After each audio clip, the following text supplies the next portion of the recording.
Hello, and welcome back to the Verdant Mosaic. This is episode 9 of our Dark Souls 3 playthrough. Let's see, last time we went back through the Undead Settlement, we found some items, we killed a giant flame demon with help of Sigurd, of Katarina, got lost, realized there wasn't anything left to find, and now we are going through the Valley of Sacrifices, and that looks... Is that thing growing wings? I believe it is. Yep, it is. Okay, that's gross. Going through the Valley of Sacrifices. I did see one area that we could look through back in the village place, but I feel like we should just press on through here, and if later on I will go back and take a look through there. See, that's just a ridge. Nothing over here. Okay, heading back down over here. It's very hilly, which is worrisome. Well, that's interesting. It looks like a cart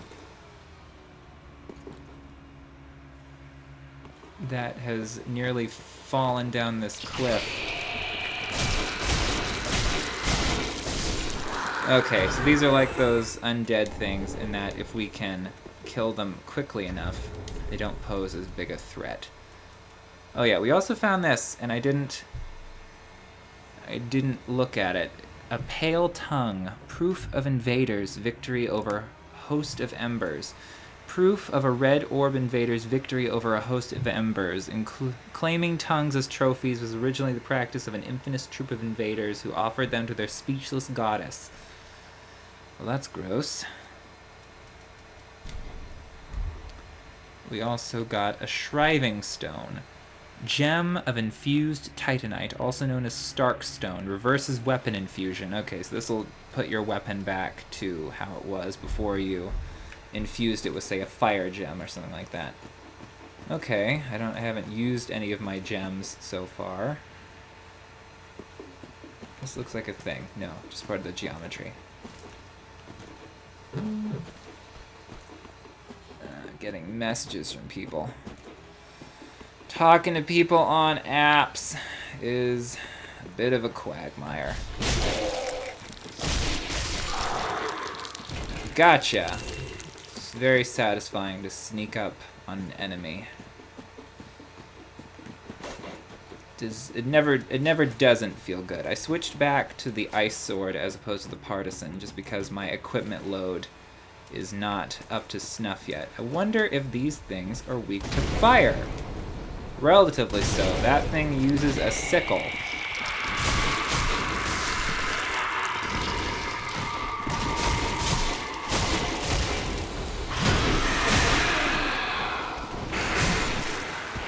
Whew. What is that sound? The thing is producing a cloud of poison.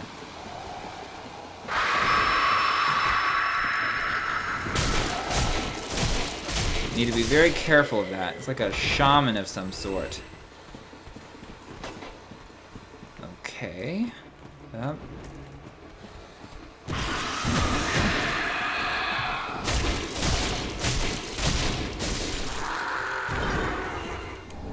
More shriving stones. Okay. I wonder how that thing is significant. It looks like they're cages, or they keep bodies, just looking at how low to the ground they are. Soul of an unknown traveler.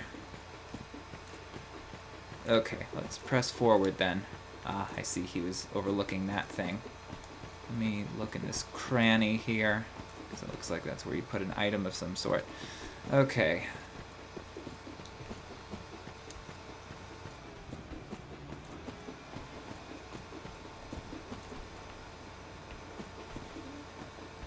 Looks like we're slowly moving downward. There's an item there, but I also need to be wary.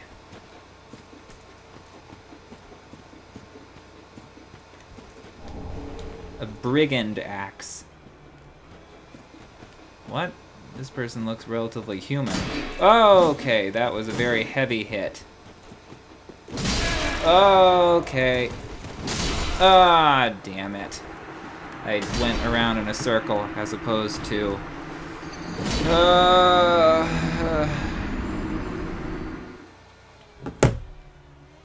I read a text, and it was... It's very stressful. Life is a stressful thing.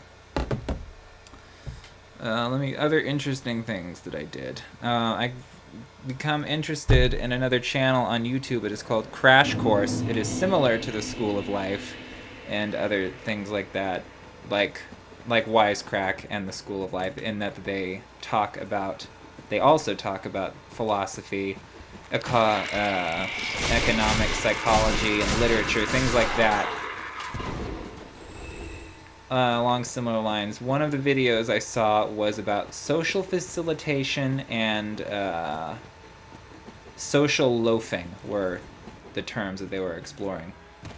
Social facilitation, for those that are unfamiliar, I'll also put a link to the actual video in case I botch it horribly, but social facilitation is basically the idea that if you are doing a task in front of other people or being watched by other people, say if you're giving a speech, or in my case, you are performing in a play or singing or whatever, if the task is simple, or if you are sufficiently prepared, so for example, if you have to give a speech and you've practiced that speech and you did well when you were practicing, you've practiced it well enough, you feel like you're going to do well, and you perform, there is a very good chance that you'll perform better than you think you are actually able. And I've seen this in other performances where your performance actually becomes better than it was in rehearsal because you were prepared for it. There's something about just having an audience in front of you and performing what you've practiced for so long.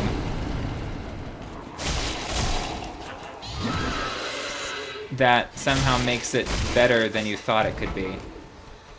The flip side to social facilitation is social hindrance, which states that if you try to perform something but have not sufficiently prepared, or if you prepared, you messed up a bunch of times and or failed, these bird things still freak me out a little, you will do worse.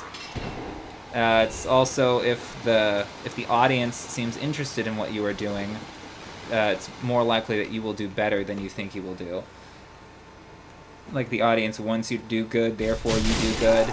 Again, I've seen this before in performance where the audience pumps it's like being at a band and all the cheering, and it makes you excited, and the performer is excited, so they perform better. Whereas if the audience is uninterested, it probably won't go as good. Brigand twin daggers. That is very interesting. We fell down here.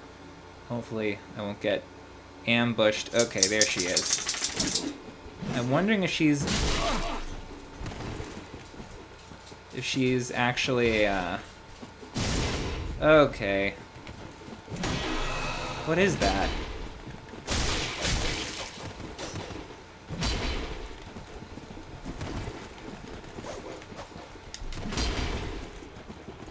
She puts sharpness on her blade.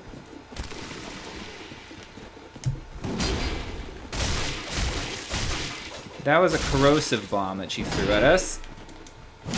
Ah, okay.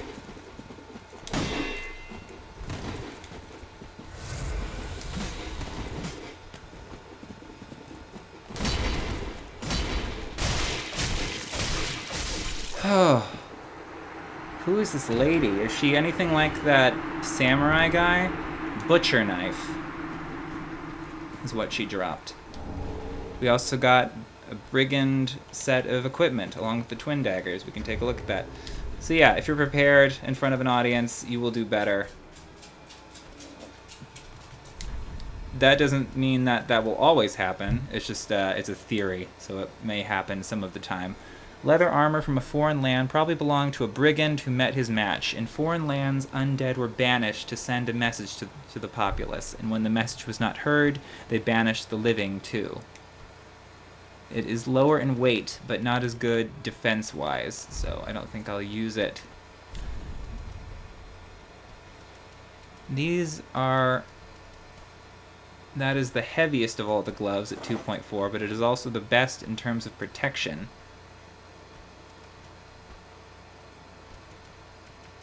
I'm gonna stick with the assassin gloves. Pants. Still the heaviest. The northern... No, they're the... Northern trousers provide better protection. And they're of the same weight. So I guess I'll wear those for now. Still heavier. Okay, gonna stick with that. We have a strange amalgam of equipment. We should also take a look at those twin daggers. Brigand twin daggers. These are new. At least I've never come across them. These paired daggers are the preferred weapons of the brigands of a distant land. When two-handed, the wielder holds a blade in each hand, allowing for divergent attacks that include left-handed moves. Skill, quick step. Instantly step... Okay, so it has the same ability. It is a dagger type. It requires 18 skill in order to use.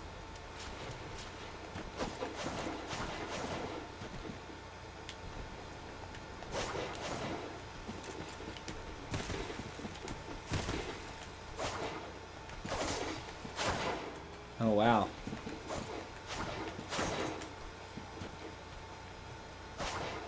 However, there are no block moves with this.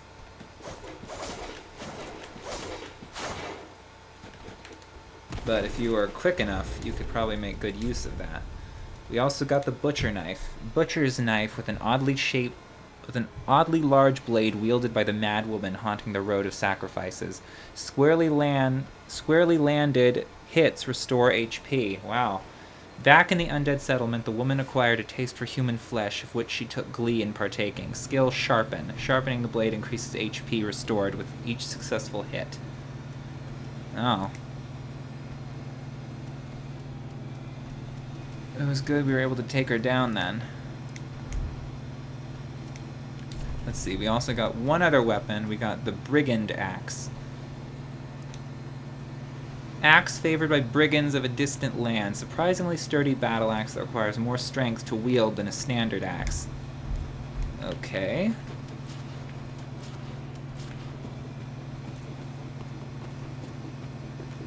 Got those back.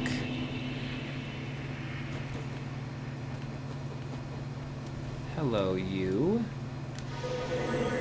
Darn it.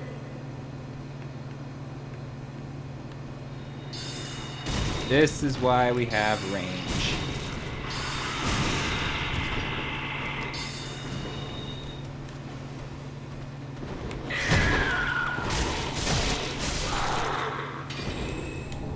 A great Corvian scythe.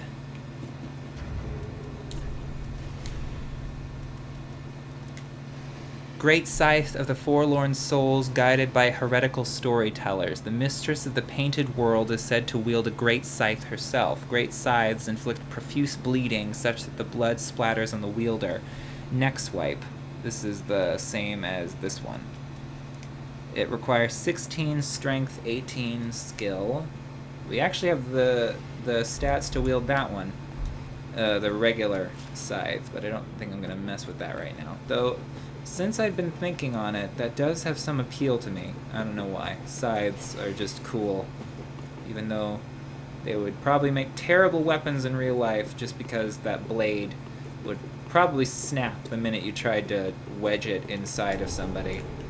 Not based on experience, just theorizing. Got more Titanite, which is always nice.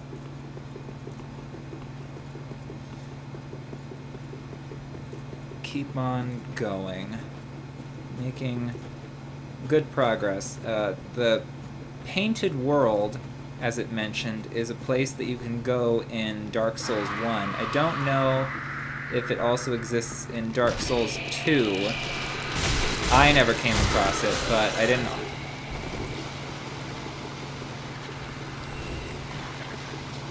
didn't go through all the DLC in Dark Souls 2, so I could be wrong. But anyway, there is a lady there who is part demon, I think, or something like that. There are just more and more of these.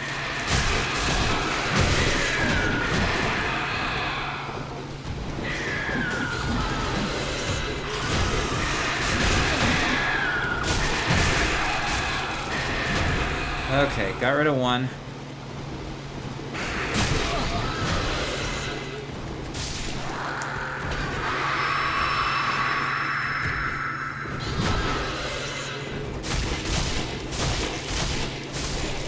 Oh. Have to take out that sorcerer.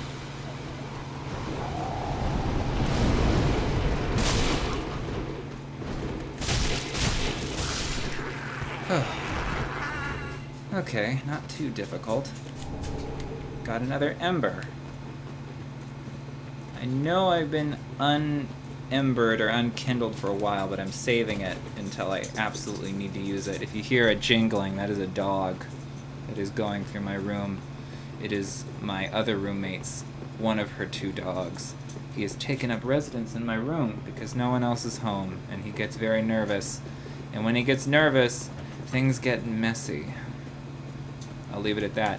Found more of this, and that looks like 2 other NPCs. Let's go meet them. I hope they're friendly. This guy looks like the one that freed us from the cell in the beginning of Dark Souls 1. How do you do? It's a woman. I am Anne, a restorer, unkindled like you. This is Horace, a friend and traveling companion. Are you too in search of the Lords of Cinder? We are well along the road of sacrifices. Below us is the crucifixion ones. Beyond the flooded woods lies Farron Keep, home of the undead legion. Further yet is the Cathedral of the Deep. We seek the cathedral, home of the grim Aldred. We may go our separate ways now, but we are both seekers of lords. The next time we cross paths, one may find the other in a time of need. May the flames guide your way. Aww. Oh yes, Horace. He's not very talkative, but don't think ill of him. He's an upstanding, kind-hearted knight, a fine partner for this grueling journey. Without his help, I would have cursed this onerous duty long ago. We are well along the road of sacrifice. You may go the next. May the... Okay. Blue Sentinels. Huh. Okay, he gave us another covenant. Let's take a look at that. So the wave blue is not the Blue Sentinels, so I was wrong when I said that. Pledge oneself to the Blue Sentinels covenant. Faded sheepskin parchment depicting the dark moon and a sword. Equip the pledge oneself to the Blue Sentinels covenant. When a member of the Wave Blue is threatened by a dark spirit, the Blue Sentinels, in compliance with an ancient accord, assume the form of blue spirits. Summoning takes place automatically while this is equipped. Huh.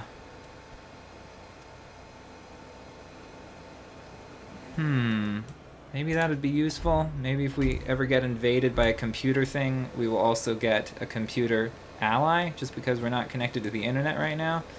Who knows? Either way, cool to meet. I feel like this might be the first time I've ever run into 2 NPCs at the same time, which is interesting. They seem pretty liberal with NPCs in this game, because in previous versions, the goal was to make one feel very detached and alone in terms of seeing other people and coming across other people. But in this one it seems different, though that's not necessarily a bad thing. I think that is where we started from. So it's like we're slowly moving out from the main base. As she said, we are just below the crucifixion woods, which doesn't sound pleasant. It sounds like people getting nailed to trees for some reason. Oh, yeah, that thing has a giant bit of wood that he's trying to stab us with. Well, not today. Ah! I think it'd be easier to dodge that when they're running in a straight line. but those hitboxes are surprisingly big. I feel like a lot of these enemies are going to blend in with the environment, so I'm going to have to be careful. Though, so long as the trees aren't made of snakes, like in Bloodborne, I will be fine, because it's not that I have a phobia of snakes, I'm just not a fan. Not a fan. They're slithery, and I know they aren't slimy, but, you know, like always, you think they are. These were also in Dark Souls 2. These things, if they're like last time, will shoot out corrosive gas, which will quickly damage your armor and weaponry over time. So best to kill them before they can shoot anything at you. Luckily, they aren't too difficult to deal with. A lot of graves. I'm wondering if these are undead that were buried. The only thing to worry about is when they're in large groups like this, and they have time to... Yep. Though these might just shoot out poison gas. Uh-oh. That is... Okay, in this instance, my stock is useful. Ah, okay. Didn't get me, though. Yeah, next time I'll bring a piece of wood to a sword fight.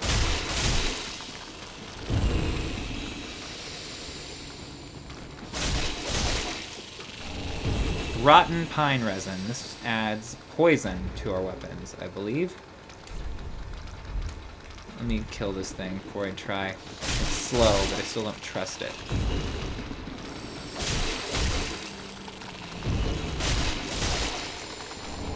More titanite.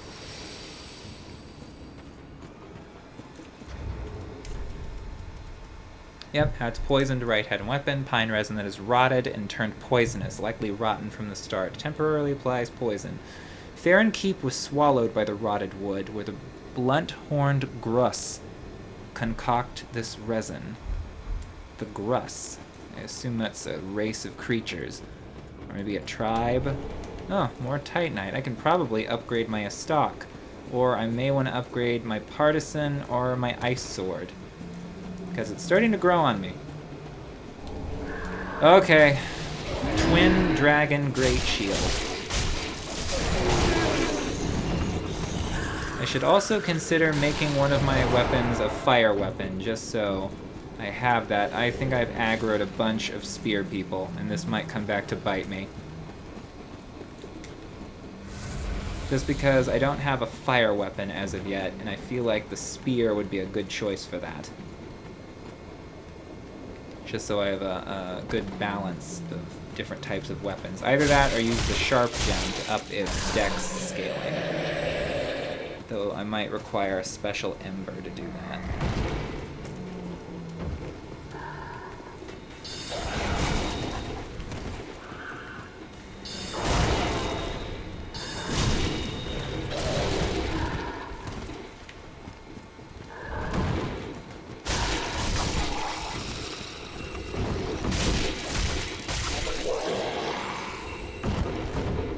I imagine these things are working for some religious order that crucifies undead to trees. Maybe that's why we keep seeing tree people. There just seem to be more and more of them.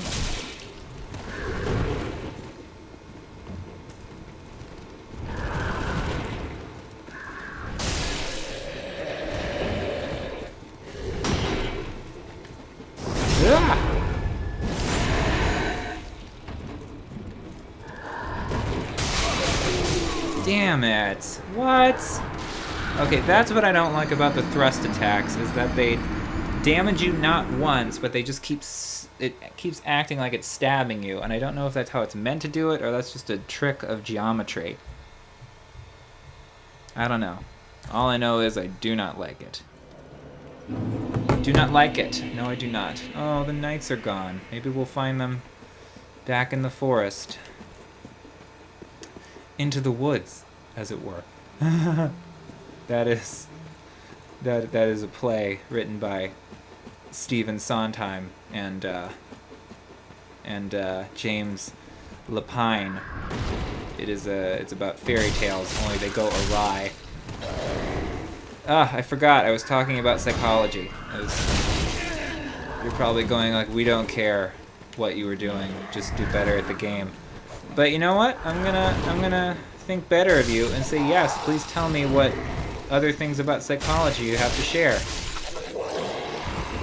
Not that I'm any expert on it. I took AP Psych in high school, and I got a 4 on the AP test. Not to brag, but I did well for myself. I enjoyed it, and I actually, for a while before I did theater, I thought about becoming a therapist or a psychiatrist, just because people interested me, and the subject seemed very interesting. But then I saw how much schooling that required, and I said no. But, you know, theater sort of replaced that. I feel like I've mentioned that before.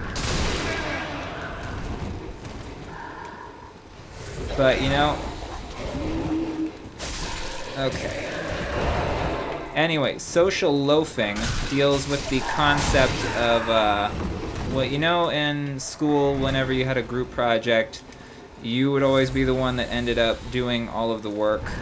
Or maybe you were the person that didn't do any work, in which case, you can go fuck yourself, because you were that dick.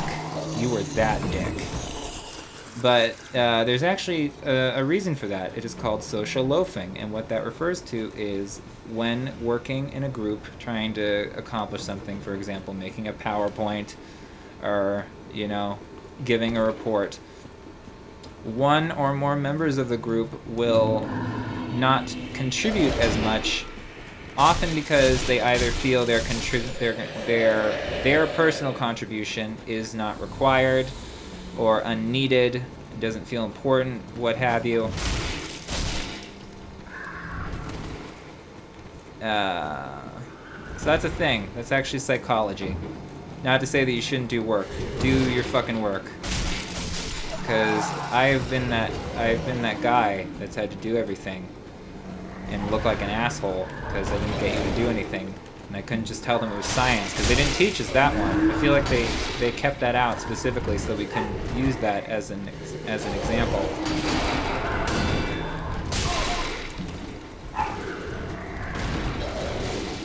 Okay, I'm trying to explain psychology while fighting off tree people. These guys are more...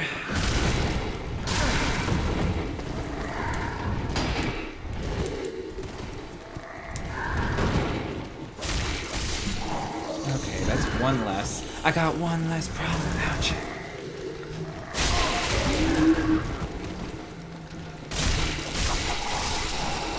Oh, some dick.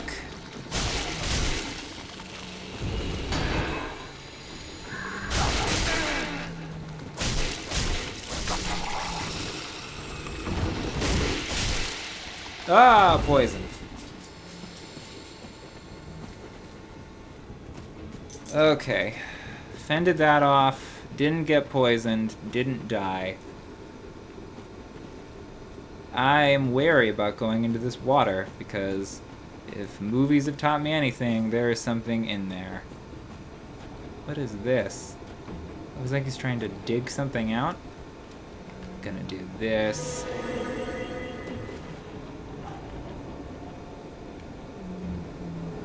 Looks like he's trying to dig in the ground.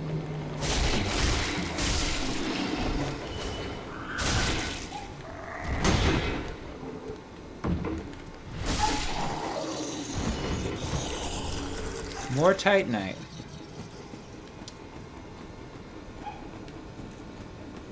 But yeah, social loafing. There is more to that I cannot remember at this moment, but I will link to the video that I saw that will explain it better than I can.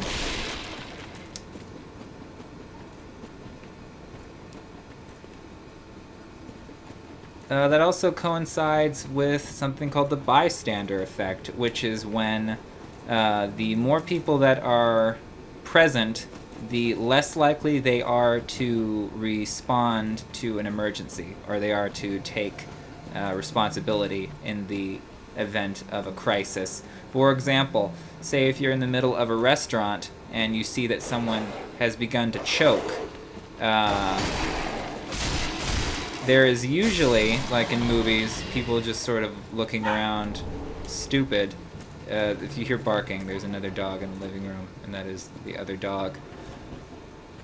Looking around, not really knowing what to do. That is the bystander effect, because you have probably been in that situation or a situation like it, and you're like, do I take action? Do I do something about it?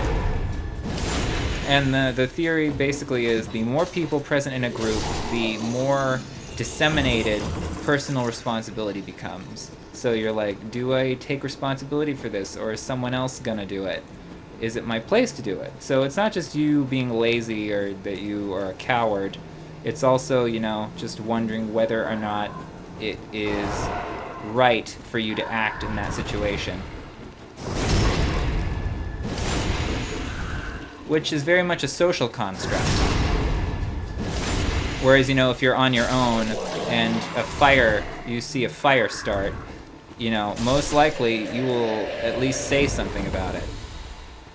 Whereas if, say, a fire started and you're with a group of people and no one is doing anything, you're like, is this okay?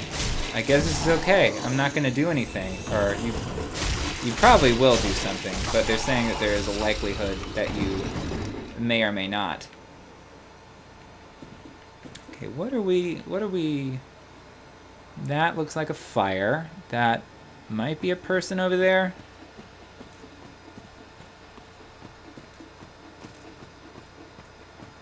But yeah, bystander effect. The point is, if something is happening, do something. But if in the event that you don't, there is a reason for it. Psychology. Okay, maybe had I gone the other way?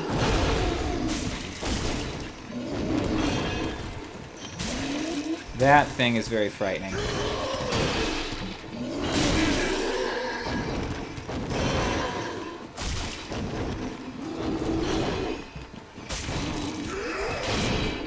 Oh boy.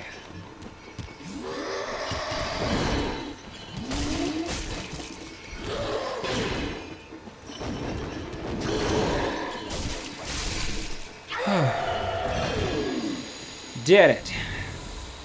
And we got some Estus out of it. Yeah, there are things walking in. Are those crab people? Like actual crab people? Because it looked like crabs.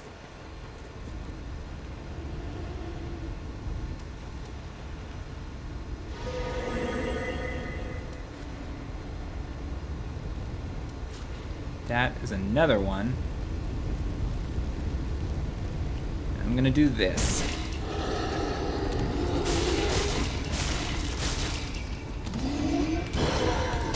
Oh, that fire burned me. Gotta retreat.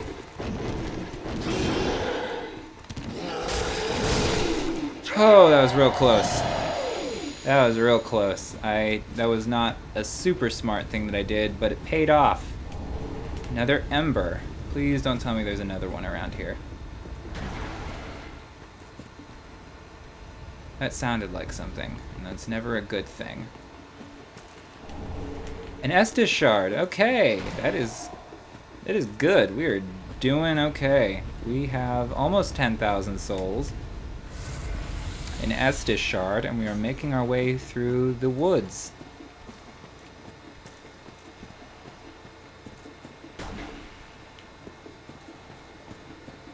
Okay, yes. It's, still, okay, yeah, there is an opening. I was like, is there an opening to this building?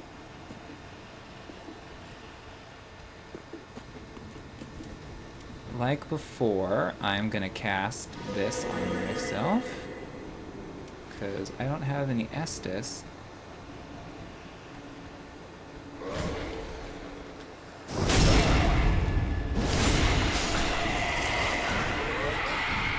Hey, that thing is using Farron Dart. Ah, crap. I feel like with high... Ah!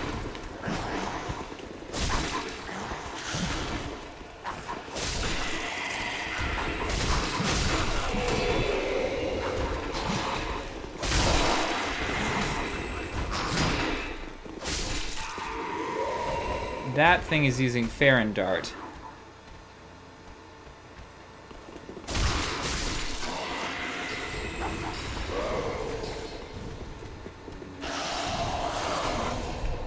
Ah!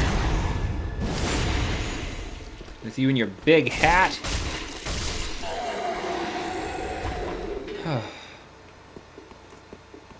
So I'm guessing with a high enough intelligence that can actually be a heretic's staff. Interesting, that can be a threat, especially if you are being attacked by a group of enemies. You don't want to be interrupted. Much like in sex.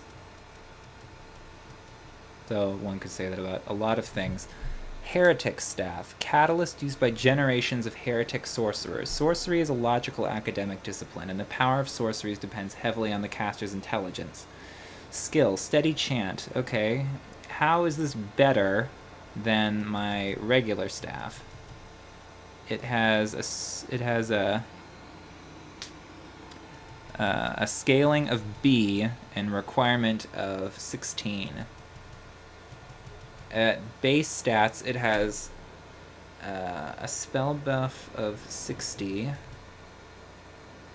Physical is higher than the other.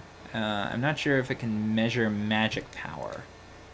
Like, is this better than my actual one? Spell buff 60, spell buff 100.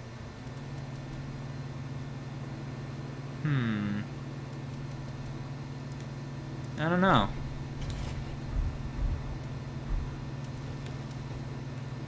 It is... Wait, what? That didn't use any, That didn't use any, FP when I used Chant.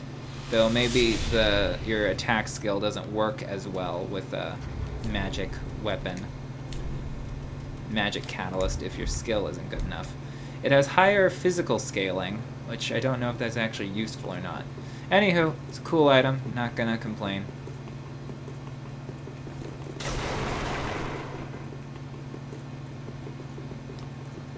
Okay, making our way through these ruins.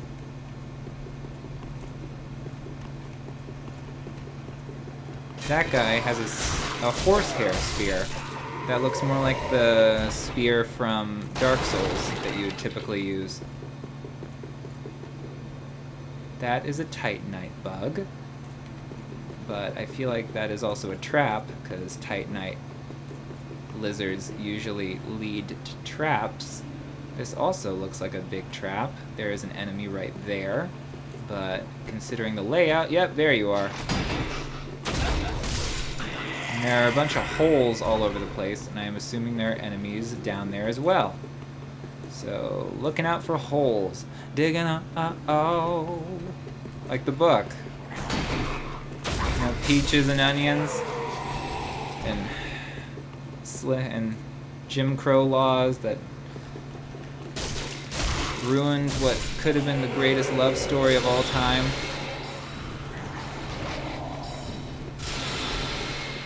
Don't know what I'm talking about? Look up holes, and you will be sad. Okay, that guy is a magician type, and he is casting up all kinds of spells. Come on. Trying to get rid of his lackeys. Pretty sure that is a heavy soul arrow.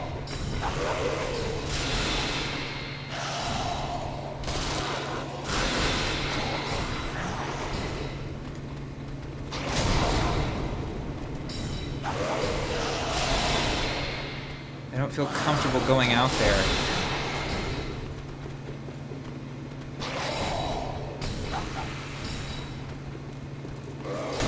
Ah!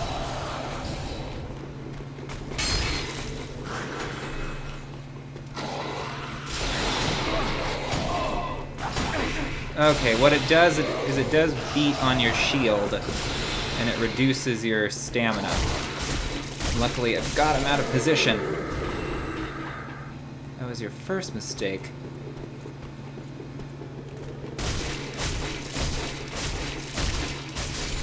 Okay. It's okay. They're all dead.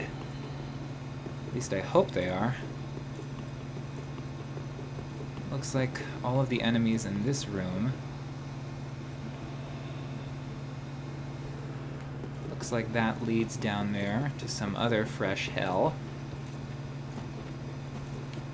I feel like I should explore this path first. See what's up here. I'm afraid we're gonna run into... I don't know, this makes me nervous. So... I'm gonna go back, and we're gonna look through here before we do anything rash.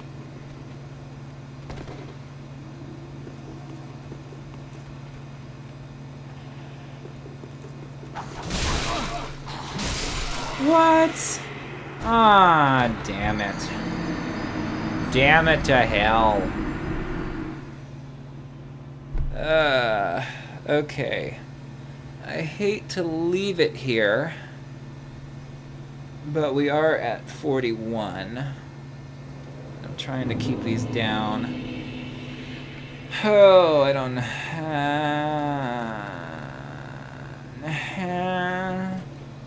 we probably could just run through.